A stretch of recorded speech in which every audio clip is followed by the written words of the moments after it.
state. Trump's takeover reignites calls for statehood. A news story written by Victoria Craw and Vivian Ho and read by an AI-generated voice.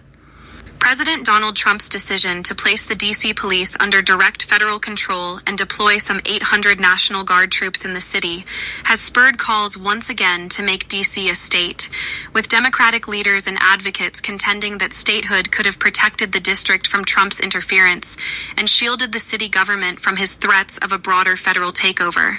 Mayor Muriel E. Bowser, Democrat, a longtime advocate for D.C. statehood, brought the issue to the forefront in a news conference Monday, calling Trump's actions unsettling and unprecedented.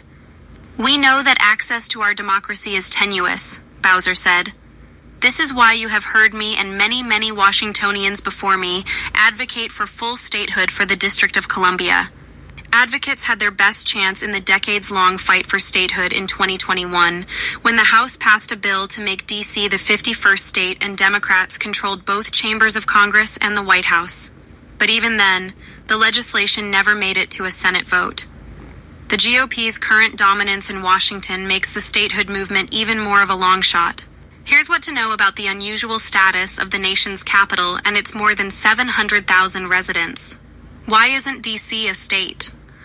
The framers of the Constitution mandated the creation of the District of Columbia, a seat of the federal government over which Congress would exercise exclusive legislation, with the intention of creating a neutral place to conduct the business of the federal government during a time when the union between the former 13 colonies was still new.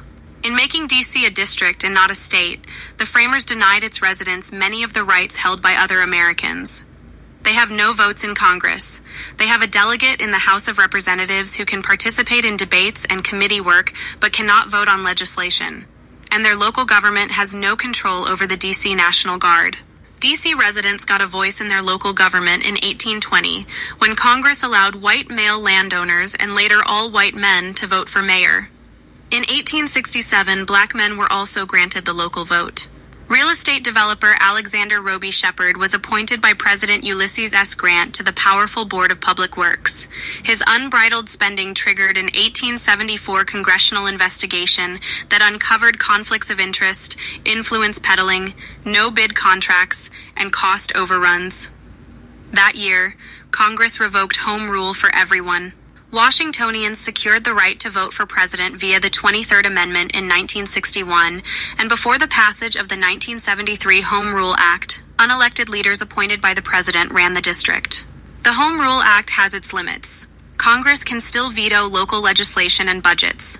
And on Monday, Trump invoked Section 740 of the Act, which gives the president the authority to take temporary control of the city's police force if he determines that special conditions of an emergency nature exist.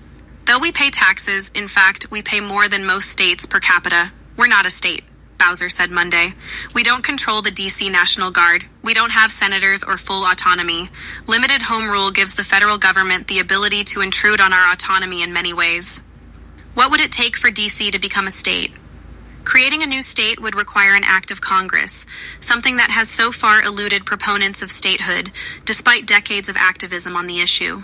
The House voted on D.C. statehood in 1993, but the bill failed 277 to 153, with a large number of Democrats voting against it. However, the issue gained momentum around 2020 when protests in the wake of the death of George Floyd led the Trump administration to deploy the National Guard in D.C. despite opposition from Bowser. In June 2020, the House voted to declare D.C. the nation's 51st state for the first time since the establishment of the District of Columbia, with just a single Democrat voting against it. However, the bill was not brought to the floor of the Republican-controlled Senate and was opposed by the White House. In 2021, it passed the House again, but also failed to progress, despite President Joe Biden supporting the issue. What would D.C. statehood look like? The Washington, D.C. Admission Act, championed by D.C.'s non-voting delegate to the House of Representatives, Eleanor Holmes Norton, proposed shrinking the federal government to a 2-square-mile enclave including the White House, Capitol Hill, Supreme Court, and other federal buildings that would remain under congressional control. The rest of D.C. would be known as the State of Washington, Douglas Commonwealth, named for famed abolitionist Frederick Douglass. The bill also proposed elections for 2 senators and 1 state representative. The issue remains an important one for Democrats, tapping notions of equality and racial justice in a plurality black city, with supporters claiming it would right historical wrongs and ensure voters are properly represented. Norton, Democrat, said in a statement last week that enacting her D.C. statehood bill was the only permanent remedy that will protect D.C.'s ability to govern itself. D.C. residents, a majority of whom are black and brown, are worthy and capable of governing themselves without interference from federal officials who are unaccountable to D.C., she said.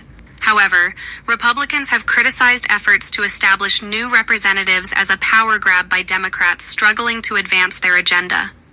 In May 2020, Trump said Republicans would be very, very stupid to allow D.C. to become a state because the city's Democratic population would likely swell the party's ranks in Congress. No thank you. That'll never happen, he told the New York Post at the time.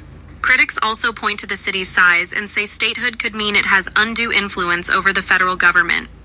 Proponents say that the city's 700,000 residents make it comparable to other states like Delaware, Alaska, and Vermont, and that D.C. residents pay more federal taxes than residents in 22 states. In January, Norton and Senator Chris Van Hollen, Democrat Maryland, announced they would introduce the statehood bill again, and Trump's recent deployment of the National Guard to D.C. has reinvigorated the debate. But with Republican control of the House, Senate, and White House, the chances of a D.C. statehood bill passing are slim.